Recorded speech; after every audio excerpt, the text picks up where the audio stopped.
Wonderful Mr. Vexari. Vexar, yes. Vexar. Oh shit. I've been saying it wrong all these years.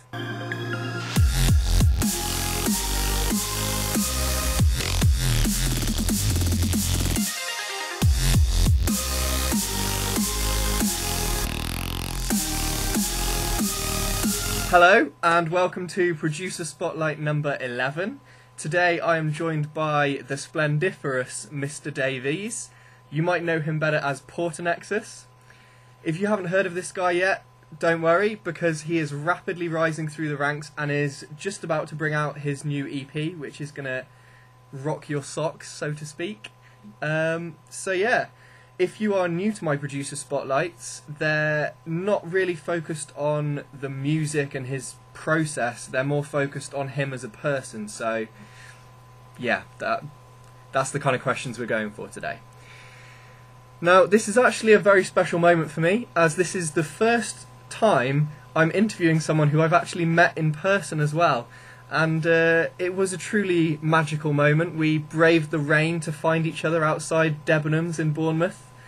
And, you know, it's very romantic. He treated me to a hot chocolate. And, yeah, the rest is history.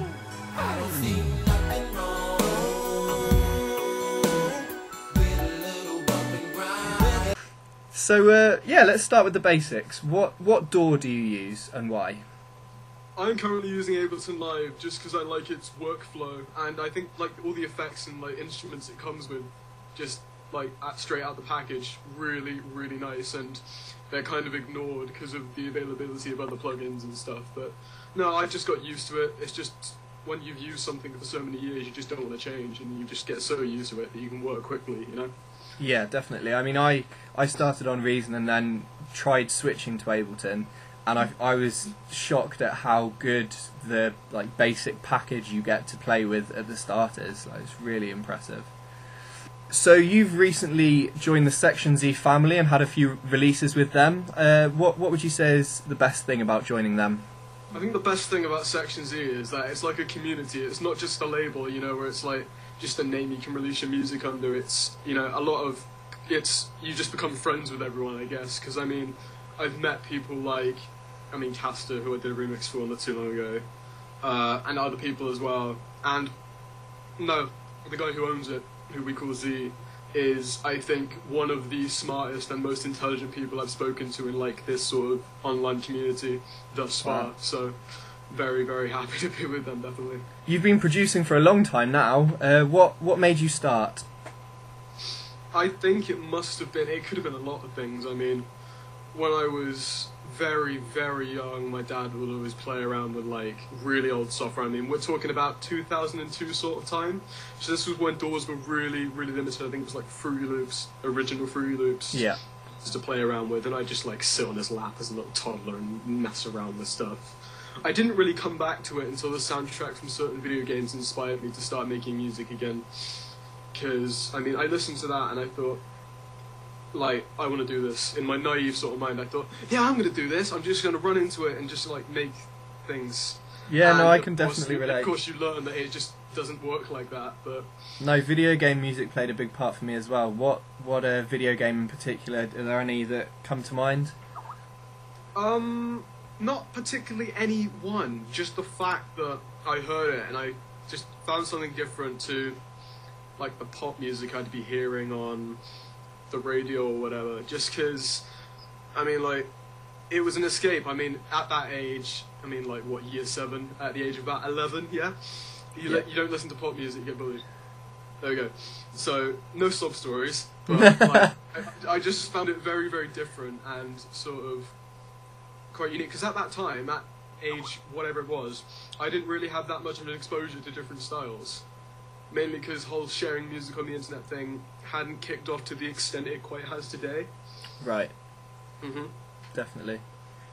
I mean, it's progressed a long way very quickly now. It's going to be interesting to see what kind of the state of play is in a couple of years' time. Yeah. So, when will we hear some Portanexus vocals on a track? I don't actually. Are you talking about other people's vocals on my songs, or are you talking about me singing? Either. Right. I've got a vocalist called Quentalis on my EP. The Time Wizard, is that? Yeah, he appears on the Time Wizard. He's absolutely insane. Like, I can't even cut down his voice at all. It's just to clarify for anyone who isn't familiar with the track, Quentalis isn't a Time Wizard himself. The track is called Time Wizard. Yeah, no. Just wanted to clear that up. I think he could be. I think. Let's not rule anything out. But me myself singing. I don't think you'll hear me maybe because I don't sing. I mean, I know how to I'm pretty familiar with processing vocals and stuff, but you won't hear me sing on a song, I'm afraid, just because I've got too many talented, friends and colleagues that can, spice up my songs a little bit. It's a very privileged position to be in. Yeah, definitely. Now you're good friends with another person I'm due to have on at some point to interview, which is the wonderful Mr. Vexari. Vexar, yes. Vexar. Oh shit. I've been saying it wrong all these years. He says I know someone else who says Vexar, but he says Vexar. Okay, all right. We'll roll with it. We'll roll with it. Yeah. How did you guys end up talking then? Right, you're gonna hate me for this, but I think it might have been back in my very early production days. I pulled the whole "Hey bro, check out my tune" thing on him. Brilliant. And just because he's a nice guy, he took the time out of his kindness of his heart to check it out. And What a I can't babe. remember what song it was, but he liked it and he shared it on his page. And at this time, he had about 25,000 fans on his Facebook. I had about 72.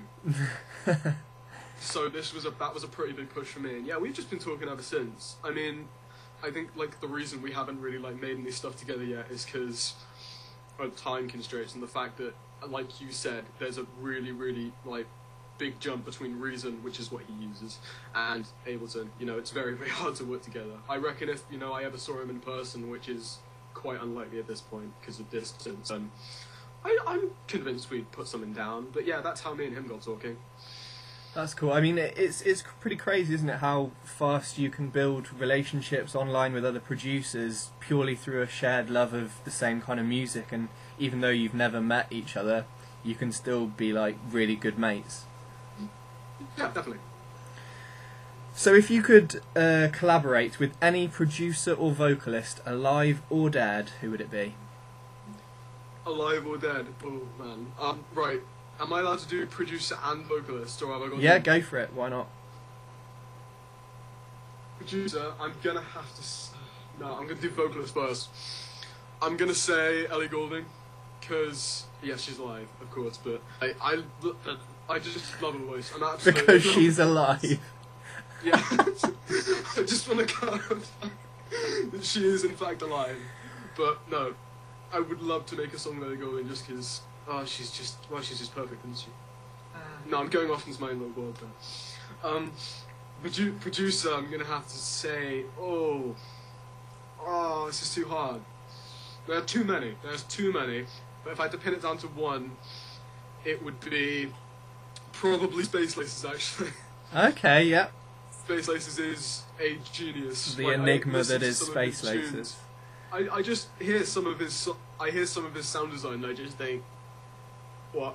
And this is the sound design on his millions of work in progresses rather than the sound design his on millions of work in progress and his 2 actual finished. Yeah. So do you have a favourite genre to work with at all? Do I have a favourite genre to work with? Well, the reason I keep putting out dubstep tracks is just because I always experiment with other things, but it's the dubstep tracks that it's the only stuff I ever finish. But I've been experimenting with so much more stuff recently. I mean, I've got into electro house. I mean, if you go on my SoundCloud and check out my remix I just did for Jello, not too recent, actually quite recently, yeah. It's not like my other stuff at all. One of my tracks on the EP, which is the last track before it goes into the remixes, is it's just like a piano arrangement and some like pads and sound effects and stuff. Like I really had, it's one of those tracks where you can just chill out and write it, you know. Yeah. I mean, I did some drum and bass just because of my friend who lives up in Exeter. His name is Lakeway. You'll see him on my EP as well. But yeah, no, I've been Liam Lakeway Ralph, I believe. Yes, indeed. I've been doing some other stuff as well. Like the tracks that will come after this release are like nothing like I've been doing before. So there we go. Okay, that's exciting. Just putting that out there. Mm. So, what would you say is your favourite track you've made so far?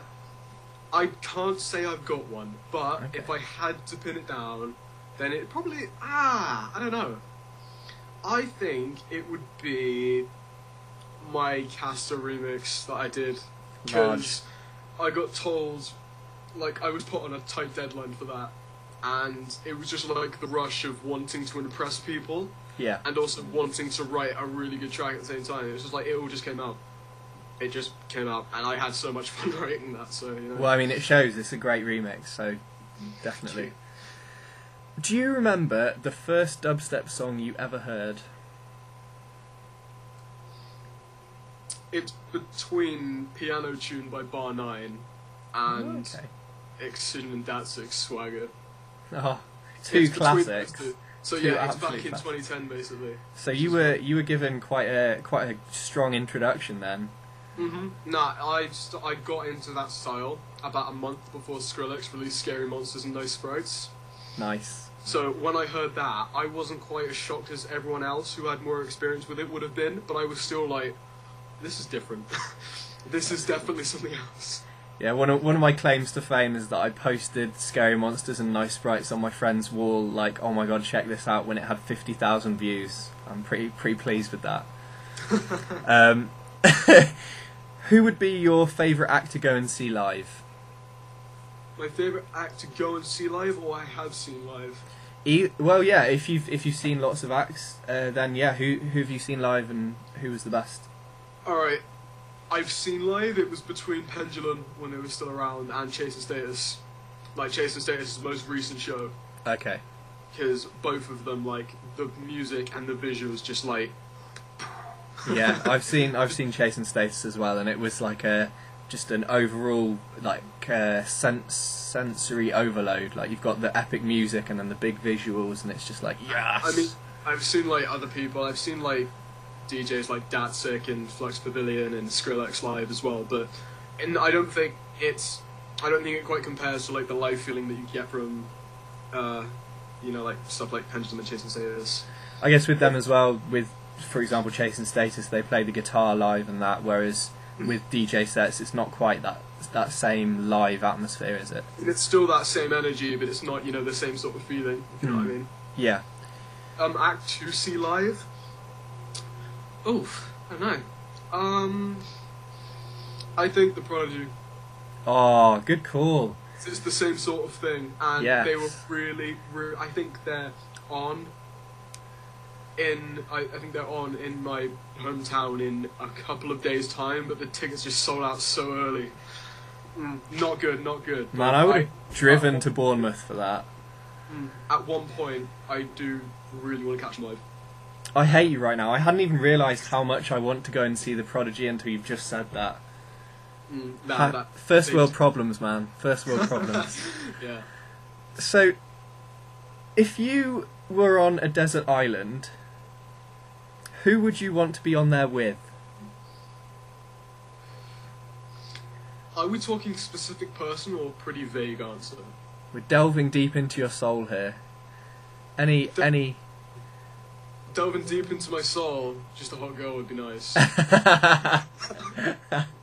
Classic. If we're talking actual person, then someone intelligent, like, Someone intelligent, like. just someone intelligent, please. Someone who knows what they're doing. Alright. So maybe do you mean like wildlife survival intelligence, so like Bear Grylls, or do you mean like let's have a conversation about astrophysics intelligent? A bit of both, actually. Okay. Nice. So a hypothetical Actually, person. If you were saying like I you know, like, if I could take a producer onto this desert island with me that I know, oh god, it's gonna have to be Diamond Eyes, because Okay. he never stops smiling. He'd just be like, if imagine you're just stranded on a desert island, you know, it's just impending doom, and there's just Diamond Eyes going. So if you were a superhero, what would your superpower be? My superpower would be, I think, increased sarcasm. I would love to see Sarcasm Man. That would be a brilliant superhero. I think the world needs a Sarcasm Man. I think what me and you should do is collab on a theme tune for him. I'm on that. I'm all over that. It could be up there with his sidekick. Can be Captain Hindsight. Oh, I love you guys. We're doing this. It's happening. We are doing this. So what's next from you then? What's next from me? Well, there's my EP, which will probably be out by the time you see this video. After that, I'm doing a couple of remixes for people that I won't name yet, just because it's going to be a nice surprise. I could probably do it, but it would just be nicer if, you know, I did it. Yeah, keep it close to your chest. And then after that, I'm also working on a little collaboration EP with my friend Omni, who you may or may not have heard of. Ah, yes, the Omni remix of Time Wizard. Yeah, indeed, I was so shocked when he gave that back to me. No, me and him are working on a couple of things, and then I'm going to put out another EP after that, which is really, really inspired by, like, the 90s rave scene, actually. Okay.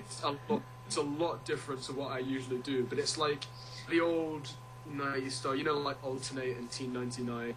Imagine that crossed, and, like, you know, the Manchester warehouse raves. I was going to say, is this going to make me want to shave my head and go to a warehouse? Yeah, imagine like that crossed with hip hop, like my own sound.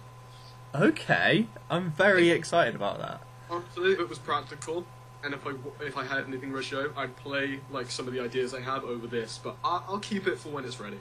Okay. That sounds very promising. Alright, well, what we're going to do now then is Matt and I are going to do his producer challenge, which will be a separate video on my channel. The link will be in the description. And this is a new series that I'm starting, which when I interview someone, I'm also going to do this producer challenge with them, which is, there's going to be a leaderboard, and there'll be questions, music producer style questions, and we'll keep a track of who does best, and it's going to be a lot of fun. So yeah, that does it for the interview for now, and yeah, we'll see you over in the producer challenge video. Thank you. Bye. Thank you for joining me, Matt, and I will have a link to his new EP in the description, because it will no doubt be out by the time this video goes up. Alright. So thanks for watching. I so nearly clicked the hang up button then.